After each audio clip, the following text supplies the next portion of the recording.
Welcome back, mga beshi. Ay, parang ano? Welcome back, mga beshi. Mali. Ulit. Take two. Hello, mga beshi. Welcome back to my YouTube channel. Masaya lang ako kasi syempre, nakaraan, ang saya-saya ng mukbang ko dahil chicharong flour yung aking inupakan. Pero may masaya pa rin naman ako. Kasi ito yung isa sa favorite ko. At saka talagang favorite ko siya palagi kasi pang low budget to eh. Ha? Gusto niyo ba makita?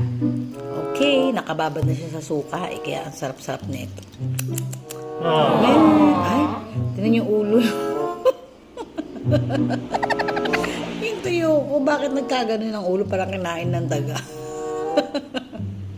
Tabas ang hasa, may gusto. Ito ang kabila, para maganda-ganda. Ay, yan. So, ito yung ating dinner for tonight. Kasi syempre, hindi naman lagi araw-araw masarap ang pagkain natin. Lalo na kung bininang naman ng kapitbahay, alangan naman kayo mag-demand na araw-araw bigyan ka ng chicharong bulaklak o kaya naman ng lechong baboy. Ay, huwag ganun. Diba? Tumanggap din tayo ng mga tuyo. Ganun lang yun. Huwag tayo masyadong demanding. Okay? So, yun lang mga beshi.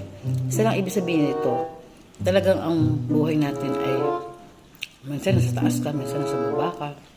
So, pero laban lang. Fight! Laban! Bye!